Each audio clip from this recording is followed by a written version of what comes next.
Welcome, one and all, to the third day of the 12th Alliance tournament. This is CCP Fozzie, joined by Elise Randolph, and we have Hey, an everybody. amazing set of fights for you here today. First off, we have Clockwork Pineapple versus Exodus Dot. All of the matches today are matches for people that won in last weekend. So this is all winners bracket matches. These are the teams that are in the best position going forward as of this weekend. And Clockwork Pineapple and Exodus are going to be bringing us something really exciting, I think. Yeah, absolutely. And like you said, this is the winners brackets. So no one here wants to lose, even though it won't eliminate them, but they still want to stay in as long as they can.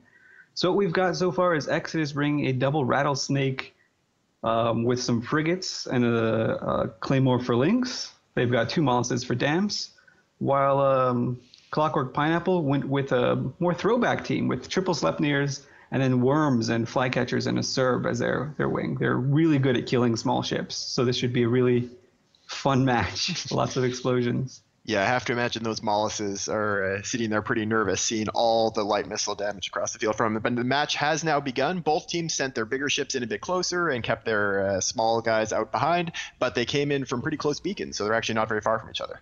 Exactly. They're not exactly where they want it to be. We see the first casualties going on the Harpy for Exodus. A lot of damage Pineapple. being taken by the first Grun Sleipnir there, too. The Sleipnir of Aloe is getting pounded on. He's being webbed, but he is catching reps, so we're going to have to see how long he can hold out against the DPS from these rattlesnakes. Yep, it looks like the Dampor is actually won by the Exodus team. Like, they're taking almost no damage now. These rattlesnakes are just having their way with this Grun Sleipnir.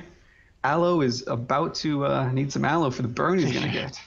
Oh, big boost there. He does have an ASB, and it looks like he was saving that until he got a bit lower, but I don't think it's going to be enough to save him. He's taking enough damage to push right through that, and if he drops down, that's a lot of DPS off the field. Yeah, meanwhile, the Flycatchers and the Cerberus for Clockwork Pineapple are fully damped, so they're not apply the damage. They can't apply anything. All this small target damage. You saw the first small ship go down and get almost volleyed, but ever since then, absolutely nothing's going on, and Aloe is leaking lower and lower into structure. That being said, he's pulling up a bit now, but he's going to go into reload on that ASB any moment now. He does have rep drones on him. He took a big chunk of armor, but now he's actually back up to about 80% shields. But when he goes into reload, I have a feeling he's going to be in a pretty big trouble, though he's broken the web. So at this point, he may actually be able to pull enough range to keep himself alive. So Exodus had light webbing drones on this Sleipnir, and it looks like he just killed the webbing drones and is now boogieing away.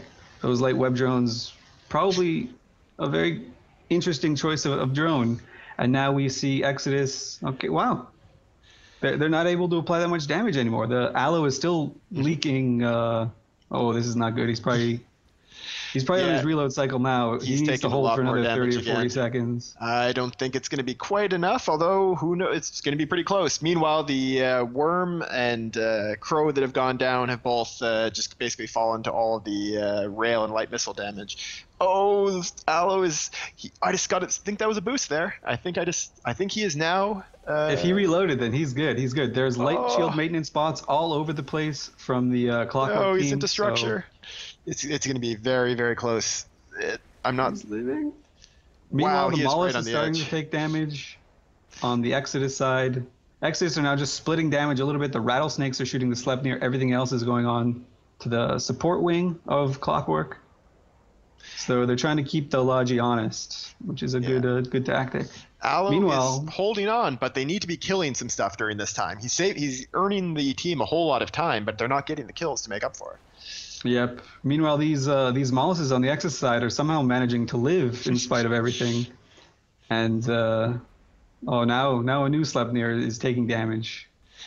That seems like a surprising choice, considering that they've still got some DPS on Aloe. Actually, what it probably means is the Scimitar for Clockwork Pineapple is right up beside Aloe, and he's damped, so they're going to hope that he can't get locks on any other targets.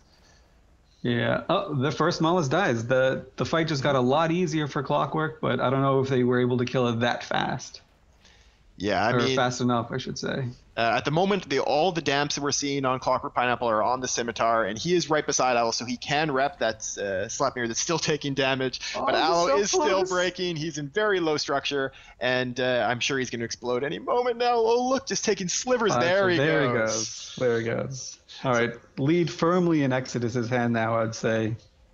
Yeah. So that Sleipnir did tank for a long, long time. Yeah, but considering that they were only able to pick up some frig kills during that whole amount of time, that really isn't what Clockwork Pineapple wanted to do. If they could have gotten some big ships down in that time, maybe gotten a web on the Basilisk, but just not enough, as we see the second Sleipnir dropping extremely fast. So it looks like Exodus were killing some of the rep drones around the Sleipnir, which is what eventually made him break. So smart choice on that one. Tim Nielsen, it doesn't look like he got his booster activated at all. He's dropping into low structure now, and he's going to be off field. There he goes. That is another Sleipnir kill for Exodus. And at this point, yeah, they're sitting very pretty. As long as they can keep the Rattlesnake, Claymore, and Basilisk alive, that core, then they'll be able to mop up the field at this point. Yeah, it's definitely just mop-up work for Exodus now. Though they're still taking some damage on these Harpies, but there's nothing really left. I mean, the Harpies can probably all die, and the Rattlesnakes will still be able to clean up within the allotted time. At this point, I think the main danger to Exodus is what has proven to be the biggest killer of Rattlesnakes in this tournament, micro jump driving out of the arena. Yes. It looks like if we look at the Rattlesnakes, they are not anywhere close to the MJD beacons. They don't want to risk it. They're kind of in the center, so even if they accidentally fat finger their MJD, they're still going to be all good. Yep, so Basunda there in his Sleipnir got himself into structure but managed to pull back. These guys seem to be just waiting a long time to turn on their ASBs, and the reps aren't landing very fast. That's probably because of the damps that the Scimitar had on him until they switched to him now, so they don't care if he's damped. As Ath is taking a bunch of damage really fast there, and he's got webs and painters and scrams on him. Yeah, if they only could have killed these two Molluses earlier, I think the Clockwork team would be able to have a much better time, but they just lost the Dampor too hard, I guess. And now their Scimitar is down, their Sleipnir is taking damage, they have a worm entering armor. At this point, it's pretty much cleanup. Now, this Exodus team has a lot in common with the team that PL brought last weekend. Do you want to talk at all about the similarities and differences between those two setups? Yeah, exactly. So PL won the last Alliance tournament with a Rattlesnake team with a bunch of frigates for the core. That's with the same type of team that PL took for their first match last week. And that's sort of what Exodus decided to win. 2 Rattlesnake core, so you can project your damage really far. A Basilisk, because it's got a really nice tank. Maybe you can try and tinker with the Rattlesnake and Bassi. Maybe that's like one of their options, but we didn't actually have to see that here. And then just the Frigate Wing goes out, grabs the bad guy, holds him down. The Rattlesnake throws its damage onto him, and then that bad guy's dead. And the Rattlesnakes have so much EHP that it's a pain to chew through. Yep. We saw when PL brought that last weekend, a very similar setup to this. They banned out damps completely. They used their bans entirely focused on damps. Would you say that's probably the biggest weakness of this kind of setup? Possibly. It's really hard to say. I know PL pretty much habitually always bans damps because they think damps are really powerful. Like if you look through the bans last tournament, PL banned, I think, Mollis every single time. Mollis carries or Celestis Mollis, except for like two matches in the finals. They didn't ban the damps. But yeah, PL just hates the concept of damps. So while we've been talking here, most of the Clockwork team has been mopped up, but the Cerberus and Flycatchers have decided that they want to take down that Basilisk, and it looks like they're going to be able to pull it off. This is a rapid light missile Cerb, combined with the light missile on the Flycatchers. They've got a ton of range. Oh, there goes one of the Flycatchers, though. They're not going to win this fight, but if they can take that Basilisk down, that'll be a nice little consolation for them, I think. A moral victory. Yeah. Yeah, morale victories, it's always good. I mean, these guys aren't eliminated by any means, and this wasn't like they got completely curb stomped or anything. This Clockwork Pineapple team is pretty legit. Yeah, I mean, Autocannon Sleipnir team is, of course, a team that's near and dear to my heart. It's one of my favorite, it's my favorite tournament ship, hands down. And it just comes up against a pretty rough matchup here. There's a lot of hit points to eat through on those Rattlesnakes. It's not the best matchup for the Autocannon Sleipnirs to come up against. Yeah, this Exodus team that we're seeing here is kind of a throwback to what was popular last tournament, which was a 2-core lineup with an Assault Frig wing. It was popular last year and the year before last, but last weekend, in day 1 and day 2, we very rarely saw this type of archetype being fielded. Yeah. So it's nice to see it be really effective and still be relevant in the tournament. Yeah, we saw a whole lot more commandship teams with a lot of EOSs. We also saw a lot of very cruiser-heavy teams using Vexor Navies and Vexors and Gilas. It'll be interesting to see if that continues through this weekend, as we have a Sleipnir and a battleship team starting us off. We also saw a ton of flagships last weekend, so it'll be fun to see if that continues, or if teams decide that after all the flagship exposure last weekend, they can decide to hold back for a little while. Yeah, maybe they're going to pump the brakes a little bit.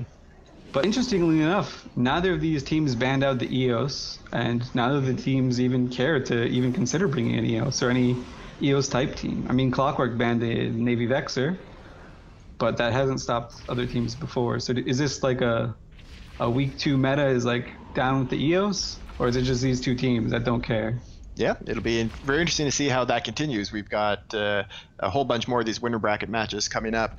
It's interesting also that this is a drone team that made use of sentry drones, which is something we actually didn't see a whole lot of the first weekend. It was a lot of heavy drone teams, but the bouncers that Exodus used on the rattlesnakes have been working really effectively in this match. Yeah, and the bouncers they're clearly just tracking everywhere in the arena. They're just hitting the whole thing. This flycatcher's really far away from them, and he's still getting lit up. And there he goes down, and that is the end of the match. And Exodus has taken a very solid victory over Clockwork Pineapple, and they'll move on through the winners bracket. Clockwork Pineapple will get knocked down to the elimination bracket, but they are not eliminated yet. And we'll be back in just a few moments for Pasta Syndicate versus Quebec United Legions, the team that brought the awesome flag food last weekend. Yes, the flag food. It might come back. Here's hoping.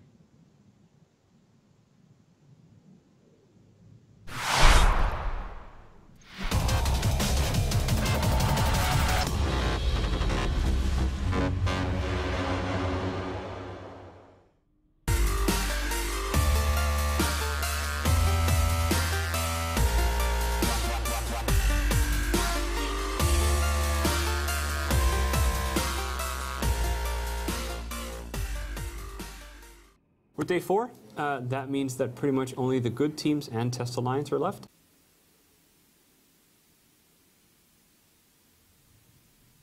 Test Alliance, please ignore.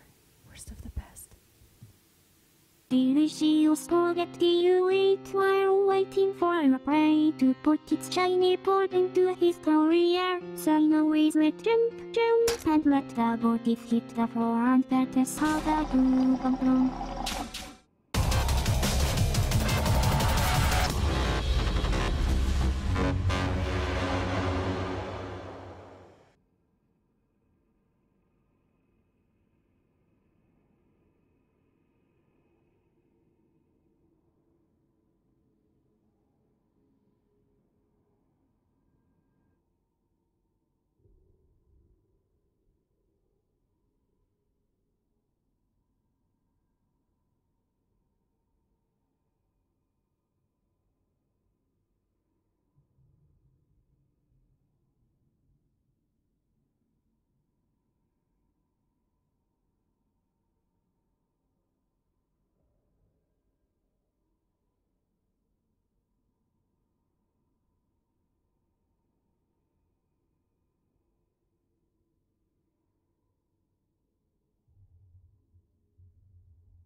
In Eve, the only thing worth more than ISK is trust.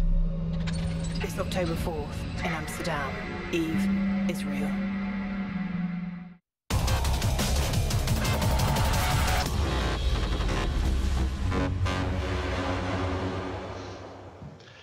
Hello and welcome back, everyone. This is CCB Fozzie broadcasting from a currently exploding Iceland, and I'm joined by Elise Randolph once again. And we have another really creative setup here from Quebec United Legions. A really great match coming up for you. Past the Syndicate bringing exactly the same setup that they brought last weekend. For anyone who doesn't remember, it's an Armageddon, triple EOS and Neros, and then a bunch of Heretics and Tauars and Merlins. Worked out well for them last weekend. Let's see if they can repeat it. And meanwhile, Quebec United Legions, why don't you tell them a bit about this setup, Elise? Well, they were obviously listening to us, or at least had the same mind. So they brought a dual core lineup, similar to what we saw from X's last match. Except for they brought Macarials instead of Rattlesnakes, and they took Daredevils and Cruors and Asteros as their support wing. So lots of webs, lots of control. No damps, no major damping ships from either team. These Merlins are armor Merlins, so they probably have some damps going on. Same with the Heretics on the Pasta side, but let's see. All right, Pasta the match came in has at now 50, begun. and Quebec came in at 30. Now Quebec is just zerging straight at the we do have damps from the Quebec United Legions team, probably from the Crewers, maybe for some of the other, with the Asteros, potentially from the Breacher and some other frigs, and damage being applied back and forth among the support really quickly. Daredevil for Quebec United Legions dropping fast. Yeah, this Daredevil is not going to last too long. It looks like his Onirios is out of range. He got a few reps off, but a little bit too late. And the Crewer of Fassi is probably going to follow, although he's got reps on him really fast. Yeah, he burned back to his Logi, because his Logi obviously got a little bit of damperinoed.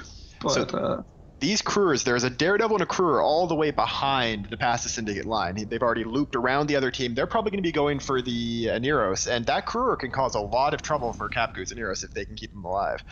Unfortunately, he just bopped. Though the one behind the lines is a Tone Point, and he's still alive. Okay, there we go. Yeah, he's good. We're seeing he's now actually looks like nuding one of the Heretics, but we'll see if he can get. Probably hasn't gotten within range of the Aneros yet. He's got his weapon, his nude on the Heretic. Meanwhile, though, those Daredevils are all dead, and I'm sure that this crew is probably going to be the next target. Yep, we're seeing damage already applied to him.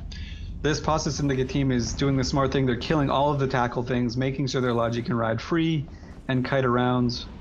And they're doing a pretty good job. These Max aren't being that effective as a Heretic die. So maybe they're being a little bit effective, but not as effective as they could be.